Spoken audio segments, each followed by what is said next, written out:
Ketchup and mayonnaise. These sauces can give any meal, even a basic one, a fantastic taste. They accompany both dinner in a restaurant and a quick fast food snack. But do we really know what we add to our sandwiches and salads? Why are apples added as an ingredient of tomato sauces? And why isn't there a single tomato in the ketchup production plant? Today, Misha Maslov is going to the plant where liquid seasonings are produced, and he's going to get answers to all the questions. This episode is in some way a summary because we're going to tell you what can be added to almost any dish. We are at the sauces production plant, and for now, they look like this. The warehouse premises of the plant impresses with the size. It could accommodate a whole residential area. Here they store everything that's necessary for producing sauces. The shelves are full of liquid and dry ingredients up to the ceiling. It's only tomatoes that you can't see here. Aren't they the basis for the most popular sauce in the world? Ketchup? Just a minute, but ketchup is made from tomatoes, isn't it? And where are the tomatoes? Well, this, in fact, is the main misconception, that ketchup is made from tomatoes. In reality, the main ingredient for ketchup production is tomato paste. Look, yes, you may. Yeah? See where it's kept? Tomato paste. Yes, and tomato paste is made from tomatoes, but these are separate, very large production plants. And these plants are usually located where tomatoes are growing. This is a seasonal production and only lasts 3 months. So in those 3 months, the producers have to make enough tomato paste to last a year until the next season begins. So you mean that one Krasnodar region isn't enough for this task? Not enough, of course.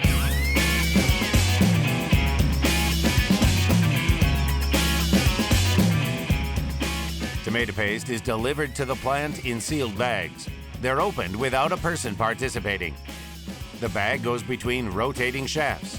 Due to this, tomato mass is squeezed out into the container. And from a technological point of view, what decision was made to squeeze everything up to the last drop out of a bag? Well, here are these special shafts. Yes, I'm talking about them. Specially designed to let the bag pass between them, and all tomato paste, literally to the last drop, stays in the reservoir. Tomato paste is a concentrate of tomatoes. There is nothing in it except tomatoes. Tomato having 5% of dry substances boils down 5 times and you get 25%. You get out boiled tomato mass because tomato skin is removed. Seeds are removed from the tomato mass by filtering, and tomato paste should not have any seeds, skin, and inclusions, just homogeneous, thick mass. In Europe, ketchup appeared for the first time in 1700. It was brought there by sailors from Malaysia. The overseas sauce was called Ketchup. Moreover, it was completely different from the modern ketchup, to be honest. The sauce didn't consist of tomatoes, but of salted fish and spices instead. The seasoning didn't become especially popular with the European public, though everything changed a century later. The English chef Richard Brigg, for the sake of an experiment, replaced the fish with tomatoes. Therefore, the name remained the same, while the main ingredient changed. Since then, ketchup has become a favorite sauce on all continents. It was the favorite sauce of the writer Charles Dickens, who called ketchup an exquisite seasoning, turning simply delicious food into the food of gods. Tomato paste, before turning into ketchup, goes into this white room, the laboratory of microbiology.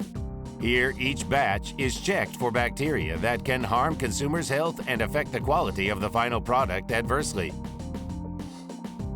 The raw material is tomato paste, which ketchup is, in fact, made of. So we are going to study it for general microbial content, for E. coli bacteria, for yeast and mold, and for lactic acid microorganisms.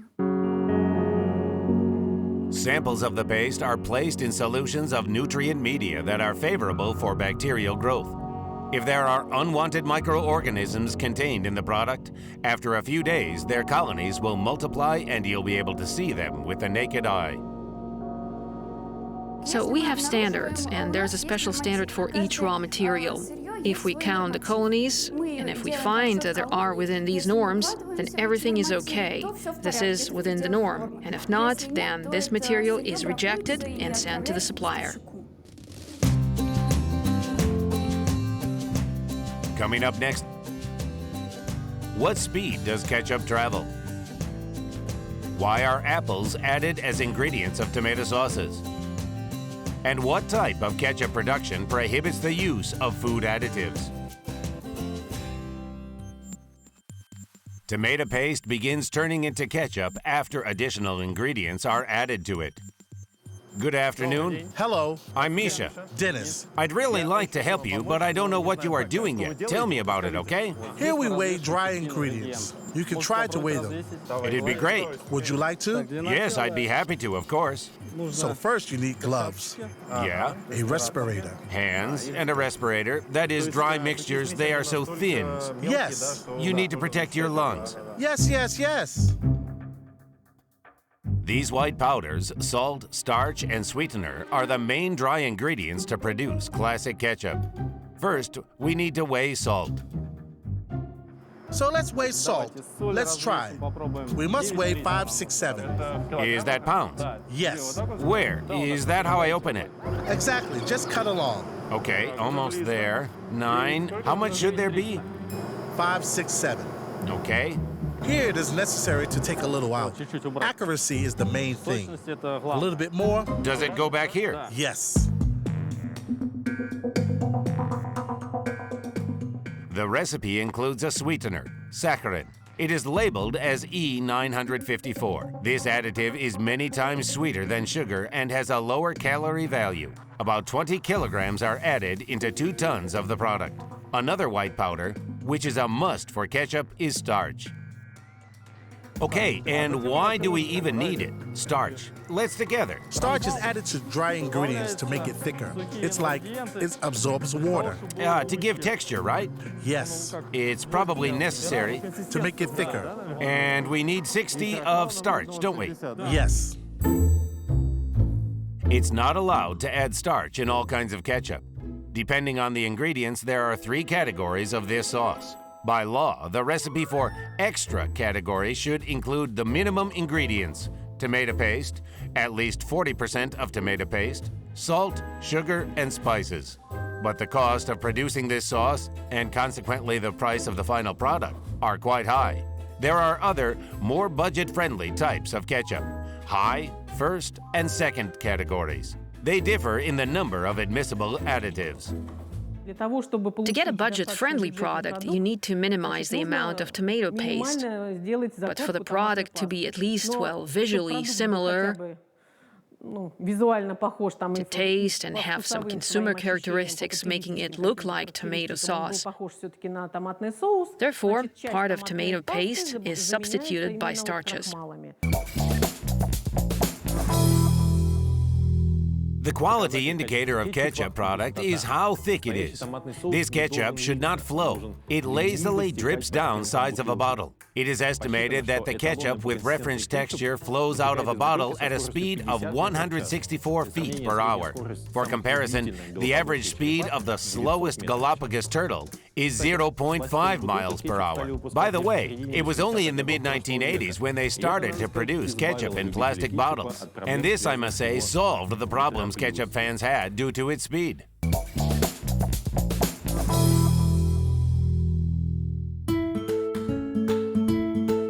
How much tomato paste is there in ketchup? That's what we decided to determine in the laboratory. For our study, we took 3 samples of ketchup of different categories. We take in a glass, placing it on a scale, and determining how much the product weighs. Now we're adding a little water.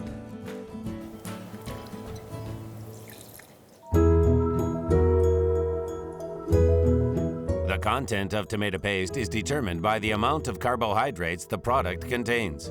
Scientists call these substances soluble dry substances. A refractometer is an optical device that measures the refractive index of a liquid. It is equipped with a special scale calibrated in units of the refractive index.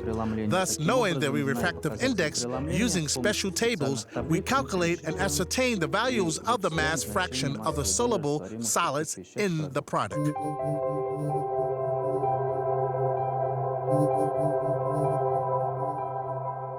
The soluble solids content in the first and second samples is small, 25 and 30% respectively. The third sample contains the highest amount of tomato mass, 41%. This indicates that to produce the tomato ketchup, they use fresh tomatoes, and the volume of this ingredient is quite high.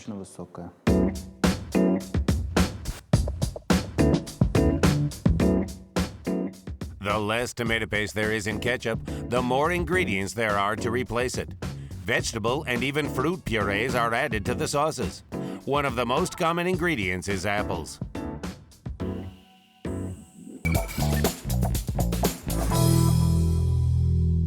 If apple puree is added, it does not mean that the main ingredient is apple puree. No, this is just the apple puree goes as a flavoring because apple puree contains and gives such texture, yes, fairly thick texture to the product. Moreover, in apple puree there are sugars, there are organic acids, and I believe that it is much better to get acidity, yes, from apple puree rather than from chemical, well, citric or acetic acid.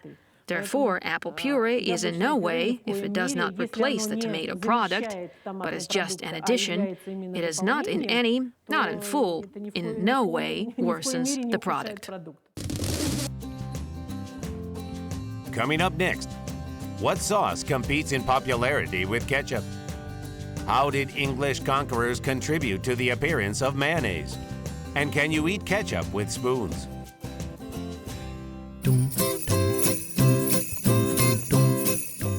If we speak about the popularity of sauces, it is only mayonnaise that can, perhaps, compete with ketchup. And in some countries, they love it even more than ketchup. For example, in Holland, Belgium, and France, most visitors to fast food restaurants like their French fries with mayonnaise. By the way, this sauce was invented in the middle of the 18th century in the French city of Mayonnaise.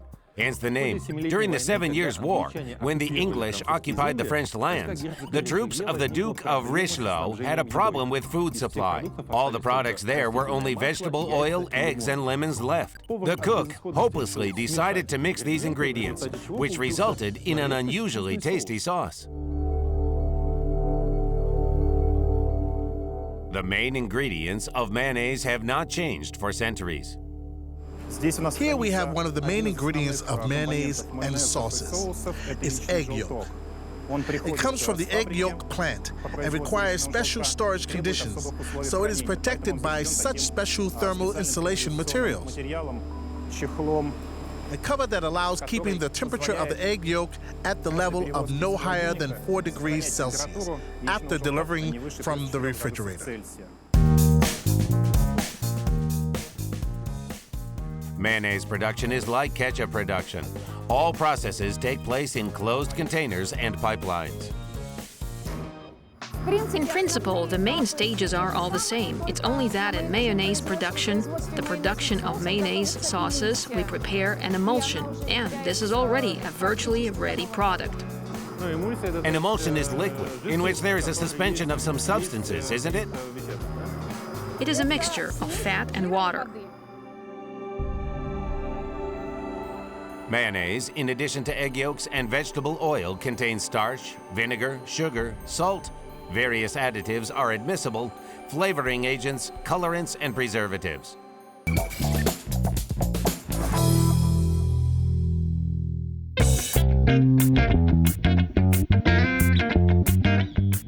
But for now, let's go back to ketchup production.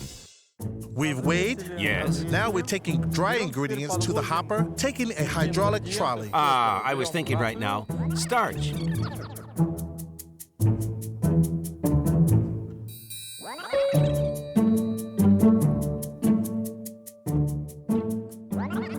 The plant produces ketchup of the first category, which, in contrast to the category extra, can contain starch. Perfect parking. Right here, there is a specially marked place. And here, the sequence is important. Starch, salt. It is important salt always goes first because it goes down easier and it won't get stuck in the hopper.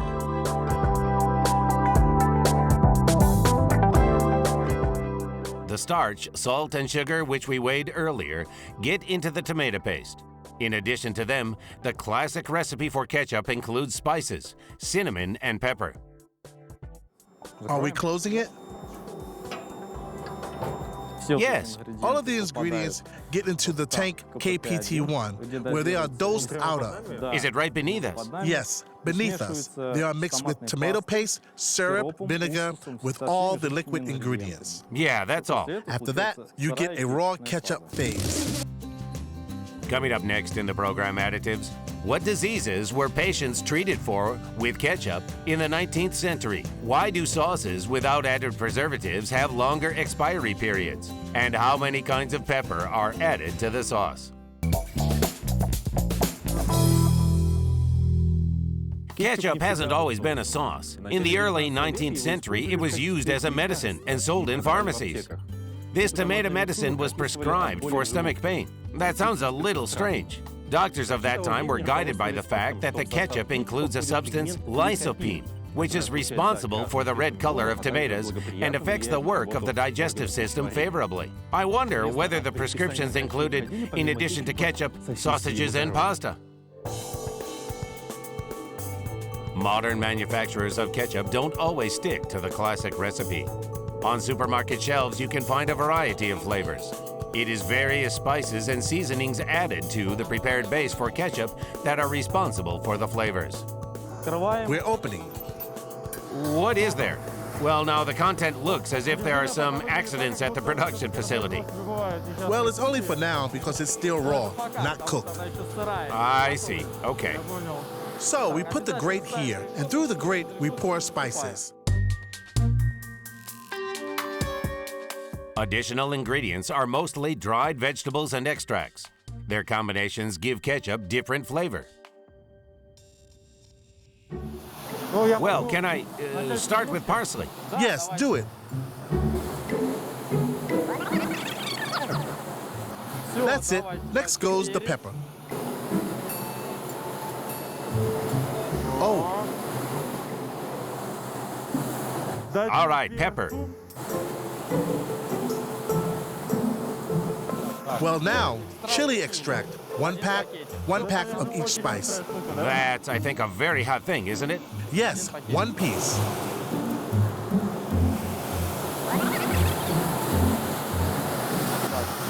Well, that's it. Well, next, let's take the pink Brazilian pepper.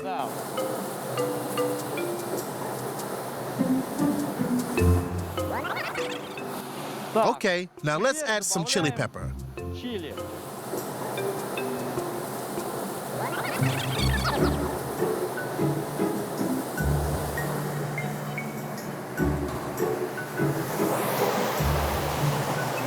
We're closing it.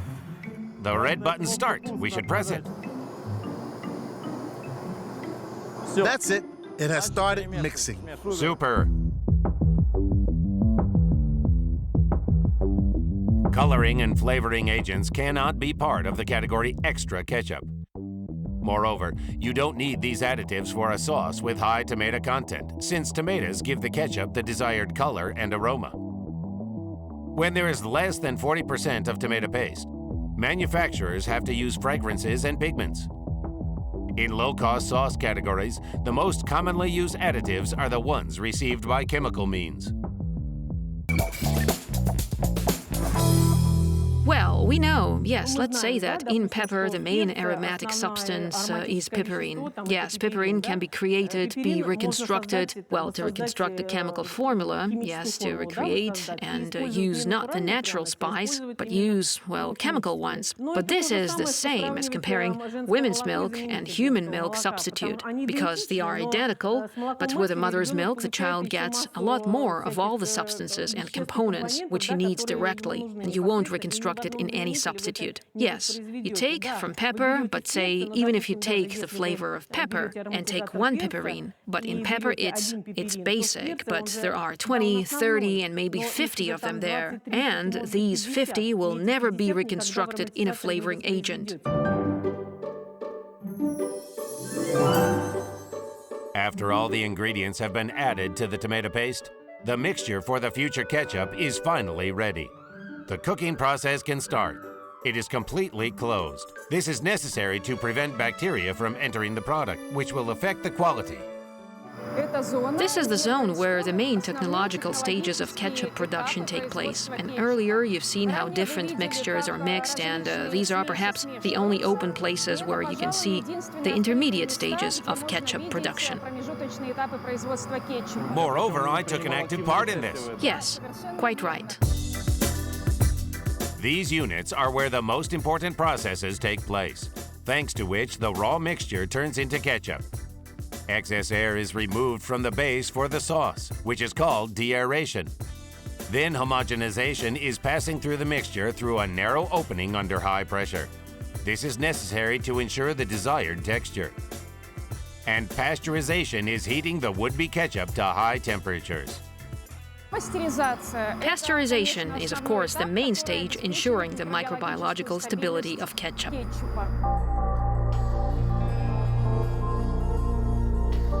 Pasteurization is a process affecting the shelf life of ketchup. Oddly enough, the sauces with the highest content of tomato paste and without preservatives have the longest shelf life. Ketchup can be produced in different ways, using different technologies. One of the best known and common technologies is cooking. That is, ketchup is processed, subjected to heat treatment, and thanks to this, ketchup can be stored for a long time. And if you see on the label that the shelf life isn't very long, that is about 6 months, then most likely it means that the ketchup is made with preservatives. That is, using the so-called cold technology, when it isn't heated up to a sufficient temperature. The main preservative that is used is sorbic acid, or its salts. And sorbic acid is active for half a year in the product. Therefore, you'll never set an expiry date for a day further than half a year. It just cannot stand it longer than that.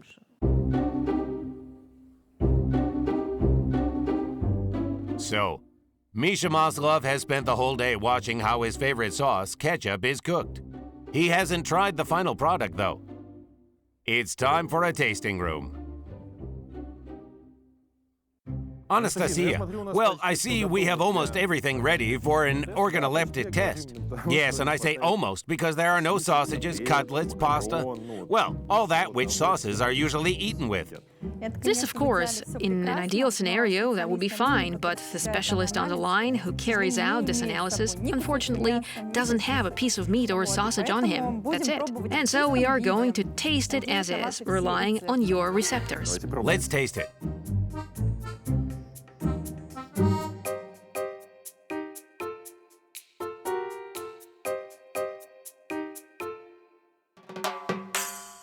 Well, yes, it's delicious ketchup. Ah, we should compare it. Yes, it's necessary to compare it with a reference standard, and we have a standard sample approved by all departments. Well, that is, do I understand right that the essence of this test only to compare it with the reference sample? Well... And make sure, well, it's as like as possible. Yes, it should be as close as possible. You can smell the herbs, can't you? The herbs are so distinct, like in the previous sample. Yes, absolutely. It seems to me... Well, everything is clear, yes. In ice skating, they would say, all judges give 6 points. Yes, if all the indicators, including microbiology, physical chemistry, organoleptic, are at the same level, with the reference standard, accordingly it goes further into retailing onto the shelves to the consumer. The shift is finished. The produced ketchup is packed and sent to warehouses, and our presenter is still hungry. Well, here it is, the final product. Moreover, I haven't eaten anything for the whole day, but something tells me that this will be the first production which I will leave hungry, because ketchup, here it is. I didn't take any spaghetti or pizza with me. Therefore, well,